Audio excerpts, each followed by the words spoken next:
Hello guys, আমি জ্যোৎস্না। আবার একটা নতুন রেসিপির সাথে আজকের এপিসোডটা আমি স্টার্ট করছি। সুজির হালুয়া আমরা সকলেই খাই, কিন্তু ভাজা সুজিও খেতে খুব ভালো লাগে। একদম সঠিক উপায় কিভাবে ঘরে আমরা ভাজা সুজি বানিয়ে নিতে পারবো, সেই রেসিপিটা নিয়েই আজকের এপিসোডটা স্টার্ট করছি।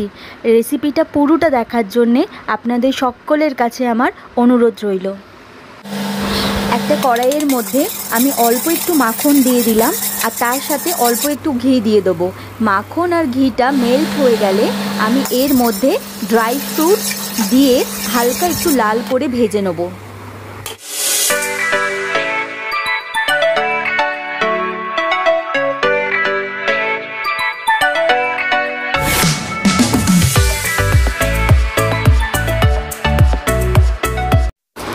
এই কড়াইয়ের মধ্যেই আমি সুজি দিয়ে দিলাম। সুজিটা আমি লাল লাল করে ভেজে নেব। ভাজার সময় গ্যাসের ফ্লেমটাকে লো রাখতে হবে। লো রাখার পরেও কড়াইটা যদি বেশি গরম হয়ে যায়, তাহলে গ্যাসটা বন্ধ করে ওই গরম কড়াইয়ের মধ্যেই সুজিটা ভেজে নিতে হবে। সুজিটা হালকা একটু লাল হয়ে গেছে। এবার এর মধ্যে আমি পরিমাণ মতন চিনি দিয়ে চিনির সাথে সুজিটাকে আবার লাল লাল করে একটু ভেজে নেব। চিনিটা পুরোপুরিভাবে মেল্ট হয়ে যাবে না, কিন্তু সুজির সাথে ভালোভাবে মিশে যাবে।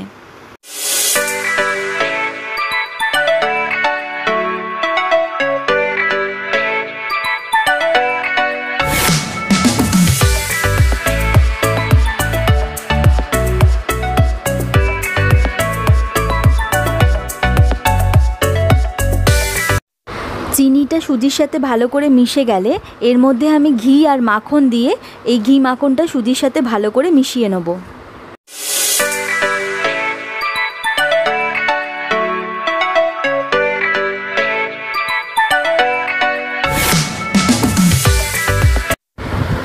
সুজি ভাজাটা পুরোপুরিভাবে রেডি হয়ে গেছে। এবার ভেজে রাখা ড্রাই ফ্রুটসগুলো এর মধ্যে দিয়ে আমি সুজির সাথে ভালো করে মিক্স করে নেব।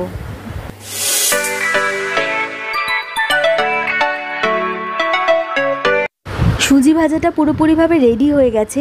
আমি এখানে এলাইচি পাউডারটা দিতে ভুলে গেছি, কিন্তু সুজি ভাজাটা পুরোপুরিভাবে রেডি হয়ে যাওয়ার পর ওপর থেকে এলাইচি পাউডার ছড়িয়ে দিলে সুজি ভাজার স্বাদটা আরও বেশি ভালো লাগে।